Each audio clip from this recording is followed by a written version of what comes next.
détournement kabatu même ceux qui ont voilà nazana diplôme ya munene na ngai natanga na Sorbonne na natanga boy eza bien to lobi merci mais la politique on confie à quelqu'un la responsabilité selon une vision politique cause à la webi na yo trop mais la vision politique est parce que le chef de l'État pendant sa campagne il a promis aux gens et les gens qu'il choisit ils ont débattu bakosala na vision oya pour répondre na ba promesse na ye kolati sanzoto na ba promesse c'est ce que ça veut dire.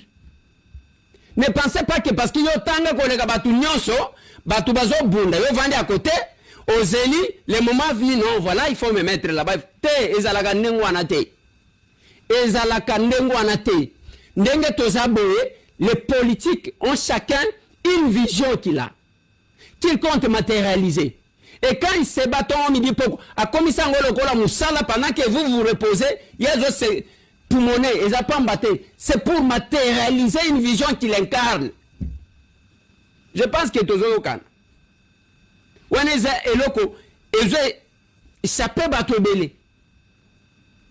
Quand vous vous adonnez à autre chose, vous pensez que Bakomemelayo poste le cola un gâteau sur un plateau d'argent. Personne n'acceptera pas ça. Moutouako sepela kosala na bazoba na yewana qui ont cru en lui, qui ont travaillé avec lui, marchand na ye, que kozo mutu ya mayele makasi me andimela yete. Parce que celui-là, akoya ko se comporter kaka ndengwan, et puis en cas de problème, yewana kimi akei na ye, atiki, ndek. Ça ne se fait pas comme ça. Nde bato bazo changer. Heureusement, tant que tu l'as dit, baba coste na biso union sacrée. Namulika nenge bazo tout abatu wana, bazo tout abatu. Moi je me dis bon, est-ce qu'on peut me mettre dans les lots? Pourquoi on me mettrait dans les lots? Je reste cohérent et constant. Oui. Ça c'est nous. Toi tu kobima na commission. Chef de l'État tient en place la commission pour nous travailler sur charte. J'en fais partie. Na secrétariat général, secrétariat permanent ya union sacrée, tozalaki wan. Mokonzi mboka pe, tangu tozalaki na yemoko à lobby comment ça devrait se faire, nous sommes là. Tozo kende komi kolete pa mokonzi mboka. Nous estimons que c'est automatique. Moko na biso. Ne ebonga auto bunda biso nyonso to fournir ba effort. Voilà ce qui m'étonnait avant que mon vieux Martin Fayoul ne comprenne. Na lobby pouvoir wana ya biso. Ba effort biso nyonso to sala. Ezana bande ko na biso bazaki ba combattant libanda ba mususu. Mais vous allez sentir comment na mutu azaki ko bundisa Kabila. Lelo akomi mutu Kabila. Akomi ko finga Félix Antoine Tshisekedi. J'ai dit mais qu'est-ce qui se passe? Okomi mutu Kabila, qu'est-ce qui a changé? Vous vous trompez en croyant que Kabila azana force moko akosala. Non. Kabila n'est pas populaire en République démocratique du Congo. Pour preuve, tango bazo benga dossier na epona kosamba. Tomona ki na Brésil, lula mukolo na ya kosamba, c'était plein batu. Joseph Kabila bomona ta batu 10. Tous ces gens qui font des bruits en son nom sur les réseaux sociaux. Moi j'ai fait un lien. Ce qui est abato, babanga kakosala ba vidéo te parce que akosala ngona monoko nini te. Bomona ki ata 10 personnes. Ya kokende ke no bazo sambisa. Batu bazala ki wapi. L'impopularité, il y a degré wana. Mais vous pensez que akozonga par quel miracle? Ake komeka yemoko comme mamandu ki ceux qui na koti makamwana akomi na Goma. Qu'est-ce qui a changé? Akanji kanji ba photo abungi na ye. Nanga wana komika kokanga ba photo eloko ezali susute. Parce que biloko wana ezali biloko ya ba Rwandais, par conséquent les Congolais ne sont qu'utilisés. Ba utiliser yo siko nanga ndazo mona mokile combien muke, combien de pays où il a accès? Rwanda, des fois Ouganda, na Kenya et ici. Nous sommes libres. Je peux aller où je veux. Nako kene na mboka na ngai, nakena village na nga na vandi, nako tambola librement. Vous êtes embarqué na biloko wana. Il commence à se consoler sur les réseaux sociaux. Bande ko nanga, il n'y a rien là-bas. Batu bazoka musangai, ezaka papa cardinal le même toi kamusinga. na basango mususu na bandeko mususu ya SSC bakamu singa makasi modèle bazo kendaka Rwanda nazo mituna c'est toujours l'église catholique oyo perda ba muziriwa monseigneur comme bango ezaka bango oyo babungisa kataliko empoisonné muziriwa abattu brûlé vif bato bazomona ezoyebana Kataliko empoisonné na sima ya kota ye en résidence surveillée oyo amekaki kokende kotala ye etu ye pe babomi ye mamelo na basango oyo bazoboma même oyo bawutaki koboma munganga. Ça c'est l'église catholique. Mais tout ça, c'est établi que c'est le Rwanda qui a tué. Mais yo, cardinal, ok, okangi photo, pour la poste na yo. Après, on peut sa leçon à ma politicien. Le Burundi vient de transférer, tu sais, ça, échange à prisonnier, na banyanga la kata ya le M23. Burundi va trahir, biso oui ou non. Ça, d'une manière discrète, échange de prisonniers. Mais curieusement, échange de prisonniers entre le M23 et l'armée burundaise et Salemi na Rwanda. Et Salemi entre frontières il y a Burundi na Rwanda. Toromega ko analyser ngwana émission na biso mkola lelo. Dossier constat MUTAMBA, confusion totale, acharnement total. Et ça na bateau batie mosolo kaka constat MUTAMBA fois kangama. Un complot de mafieux. Tout le monde a eu le lenge kani. Secrétaire exécutif, il y a renseignement financier. Aboy ko se présenter. À l'obi était statut ezali ko régir. Sénaref et Pekisi Bango, ba membre. Ba répondre à ba invitation judiciaire, ba ko témoigner. Constant MUTAMBA sacrifié, ils allaient participer mawa. Toko analysant wana émission mkola lelo. Hippolyte Kanambe alias Joseph Kabila, tata mokonzi ekolo ya kala, mupepa kaina, kande tolobaka. Mupepe ya kaina, pourquoi? Ba plan na enyo soto ezali déstabilisé. Ya nkuku nyonso bimi na poisa. Toko analysant ngwawa, na émission mkola lelo. Le chef de l'État, week-end passé, a convoqué qui présidium ya union sacrée. Mais tout le monde le kani mbilinga. Côté boye Kabuya lo baboye. Côté boye ELIEZER Tamboya lo baboye. Côté boye procès Mbata lo baboye. FATSHI lo baki nini. Ayebisaki na présidium nini. Boyebi ke tozo la gouvernement d'union nationale. Tozo la gouvernement soumis noade. D'union nationale te bolimbisa ngai. Soumis noade parce que l'actuelle première ministre, Madame Judith Toulouka Souminoa, elle sera reconduite. Et puis, et kozala na ba figure et opposition, oyo, ba kokota na Souminoa D. Donc, analysant en émission, na bisom kola lelo. Sans plus tarder, c'est votre humble serviteur, na kombo ya Jonas Ngandu, surnommé Charles Onana. Toujours na ba chaîne na biso ya bomesano, oto sengi na bino, bo s'abonner massivement. Bonjour, bonsoir. Cela dépend de l'ère à laquelle vous allez kolanda.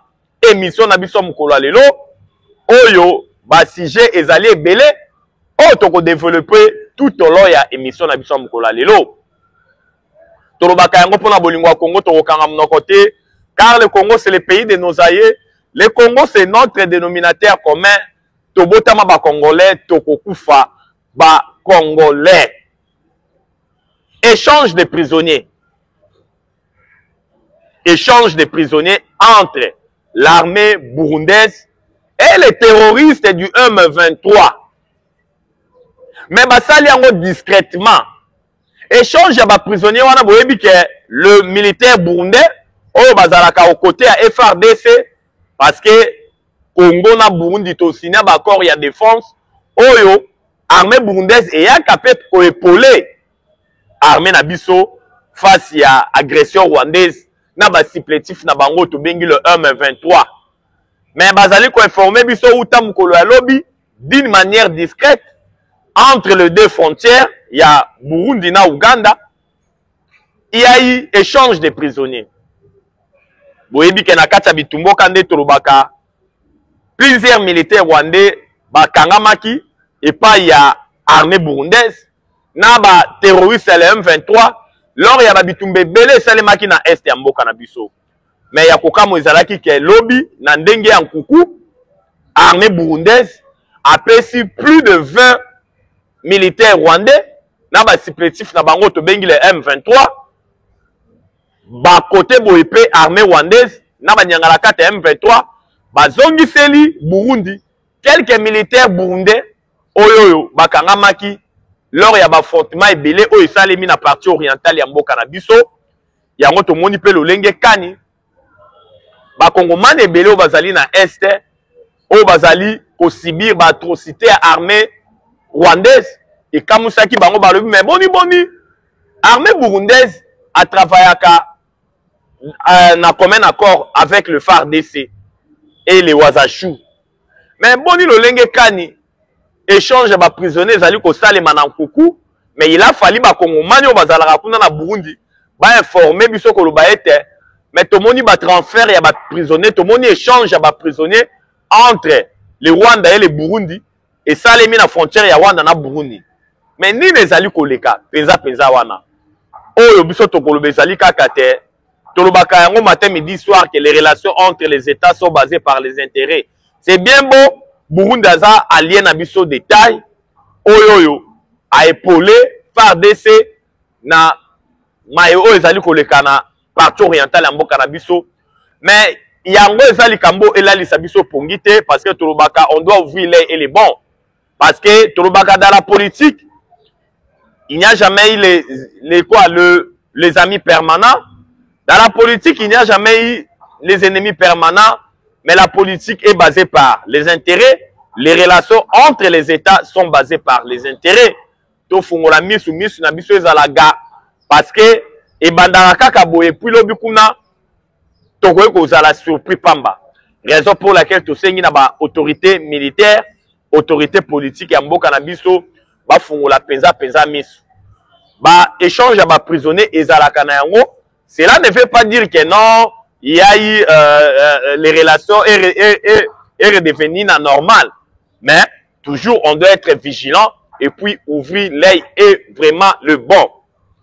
Pour ne pas s'éterniser dans le dossier et échange, il y a ba prisonniers, il y a armée burundaise et puis il y a armée rwandaise. Oyo salemaki mukolo ya lobby kuna na le deux frontières ya Rwanda na Uganda na ya Rwanda na Burundi. Toke directement na makambo ezali koleka na ba ligne de front na nord na sud Kivu. Mukolo ya lobby tomonaki bitumba ezalaki makasi na province ya nord Kivu kuna na territoire ya Rutshuru entre les terroristes du M23 et les Wazachou. Ezalaki opesi mbwambwa boy kuna na territoire ya Rutshuru oyo ba affrontement ezalaki na intensité moko vous n'aurez même pas l'idée. Mais uta mukola lelo bazali ko signaler biso ete mutu moko te a gagné terrain donc ba ligne et bouger te ba Wazachou bazali ko maintenir toujours ba position na bango face ya ba provocation ya armée rwandaise na ba supplétif na bango to bengi le M23 boyebi ke mikolo utaki koleka kuna na Masisi l'ennemi avait essayé quand même de gagner du terrain quelques villages et zalaki récupérés par et tombaki na maboko ya armée rwandaise na ba supplétif na bango le M23 mais mikolo ba mekaki lisusu koluka ko progresser kuna na territoire ya Masisi na province ya Nord Kivu ba kutanaki na résistance farouche ya ba Wazachou ba Wazalendo oyo to benga bango bana mboka ba patriotes oyo baza couvert na article 63 ya constitution oyo lobi ete tous les Congolais ont les droits et les devoirs sacrés de défendre les pays en cas d'une menace ou d'une agression extérieure. Les Wazalendo tout feu tout flamme oyoyo ba etilisaki force na bango nyonso ba grigri na bango nyonso oyo armée rwandaise na ba supplétif na bango le M23 ba kokaki ko progresser te. Voilà bongo ezalaki la situation générale ya est ya mboka na biso en rapport avec la guerre oyo ezali kosalema d'une manière sporadique, c'est-à-dire babundi lelo lobi kuna bapemi lobi kuna babundi entre bana mboka ba patriotes ba wazalendo et l'armée rwandaise et leur supplétif Otobengi le 1-23. Pour ne pas aussi s'éterniser na maimazali koleka na est, tokei maintenant na mayo etali lisolo oyo fallait que salema na Doha kuna na ville ya Qatar et oyo fallait que salema kuna na nini na Qatar na ville ya Doha entre l'armée, entre la délégation gouvernementale et les terroristes du M23. Boyebi que 6e round il fallait qu'il ekota pour na komema biso maintenant na accord na signature et accord proprement dit, mais comme vous le savez très bien et zalaki na déclaration de principe o esinama ki kaka kuna na Qatar na ville ya Doha entre le gouvernement et les terroristes du M23 oyo les deux parties et s'engageaki ba utiliser ba geste ya bonne foi pour na ko luka climat moko propice afin que accord signature et accord de paix et ça les malolenge ilongo bamnaki to monaki na ngambu ya le M23 ba senga qui était ba gouvernement a libéré 700 prisonniers. To moni pe na ngambu ya gouvernement lobi ko libérer 700 prisonniers ça na problème te mais et ko ça les cas par cas et puis et ko ça les makaka si seulement si signature et accord de paix et ça au rendez-vous des gouvernements qui utilisent ce qu'on va geste à bonne foi pour na kotika 700 prisonniers mais ça sera traité cas par cas. Tout le monde peut n'angambo banyangala kata LM 23 balobi tete ce qui va geste à bonne foi et ça limité ce qui gouvernement a libéré 700 prisonniers au bango basengité ba ko répondre na bango présenté na 6e round oyoyo et que ça a été accord de paix et signamé entre les gouvernements et bango ba terroriste et le M23. Mais information ma casse tozali ko pesa bino na poko alelo ezali était les États-Unis bagzako s'imposer. Les États-Unis lobby oui. Masolo ezali ko salima na Qatar entre le gouvernement et le M23. Ezali kaka continuité. Il y a accord de paix. Eux ko siname kuna na États-Unis d'Amérique entre le Congo et le Rwanda. Oyo Rwanda s'engagaki que akobimisa ba militaire na c'est-à-dire akolongola ba mesures défensives na ye. Et puis de l'autre côté, le gouvernement congolais s'est engagé ya ko anéantir ba FDLR oyo, ba Rwandais ba lukaka bouc émissaire, ya ko anéantir ba FDLR oyo, ba Rwandais ba lukaka alibi, ba lukaka c'est-à-dire raison pour na ko attaquer est na biso, pour na ko déstabiliser notre partie orientale. Yango bomoni lo lenge kani, les États-Unis d'Amérique a s'imposé à lobby ba M23, qu'il pleuve ou qu'il neige, il faut bâtir mon coloto na bango na accord de paix. Oyo boyebi ete mois d'août o tozali, américain ba lobby mois d'août e kolekate, il faut signature et accord de paix entre les gouvernements et les terroristes du M23 et ça le plus vite possible. Yango bomoni lo lenge kani, Nikole Otaki kolanda, les États-Unis d'Amérique ba tchaki en place un comité conjoint oyoyo et sangisaki bamboka ebele pour la surveillance et applicabilité et accord de paix au cinéma qui kuna na États-Unis d'Amérique entre les gouvernements congolais et le gouvernement rwandais représenté par le deux ministres des Affaires étrangères oyo basinyaki yango bomoni lolenge kani les États-Unis d'Amérique Outa semaine passée, Batiaki, comité conjoint, il y a suivi. Il y a Kotala Lolenge Kani, accord, il faut la respecter. Tout ça, ça prouve la suffisance sur le Lolenge Kani. Les Américains vont passer à une vitesse supérieure pour la applicabilité. Il y a accord de paix. Il y a Rotomoni Lolenge Kani. Rwanda sali déjà. Alinga s'est sauvé. Rwanda va se sauver. Ouganda se sentir isolé. Rwanda linga se racheté. Bomoni lolinge kani ba Rwandais. Ba komi kolobela kaka intégration économique. Balobi par na biso Rwanda. to bénéficier pe na ba minerais ya Congo mais ba Rwandais bazala maele te yango to lo barabato to bengi na kombo ya ba tuti peuple ya Keto peuple ya Zua peuple mululi ba tuti bazali bato bayoka ko be na rapport de force peuple ya Matoi Mangongi mais ezalaki initiative au tata mokonzi ekolo FATSHI béton tango azwaki kibokonzi. Il est allé voir les sanguinaires Paul Kagame yako prêcher politique ya bon voisinage. Congo azali na or yo zali na baizi na raffinerie. Or na biso ekendaka na Rwanda, okenda ko raffiner yango. Mais nyonso to na les sanguinaires Paul Kagame amonaki FATSHI yuma alobitala muluba oyo na kolakisa ye. Mais aujourd'hui, bazongi ka na case ya départ oyo ezalaki proposé par le chef de l'État FATSHI béton ya koloba ete Congo tozali na or bino ba Rwanda bozali na baizi na raffinerie. Or na biso kendaka ko se faire raffiner na Rwanda. Yo bénéficiaka biso pe Congo to bénéficiaka. Mais ba comprendre kité lelo intégration économique et rattraper les sanguinaires Paul Kagame au national o ezali ko kambame pa ya Vital Kamerhe lo akaningi kingi. L'article 121 ya constitution le biete en cas ya kolongola immunité ezosenga vote il faut ça les manabilité secret. Mais to constater le lenge kani constitution ezalaki violé parce que il fallait kaka ko baka Constant Mutamba na kulusu, cela veut dire que azala déféré na cour ya cassation.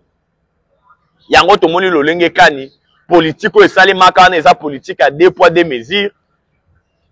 Mutamba sacrifié, Nicolas Kazadi épargné et ça là qui penza et sengoté na mitema ya ba kongomani nyonso.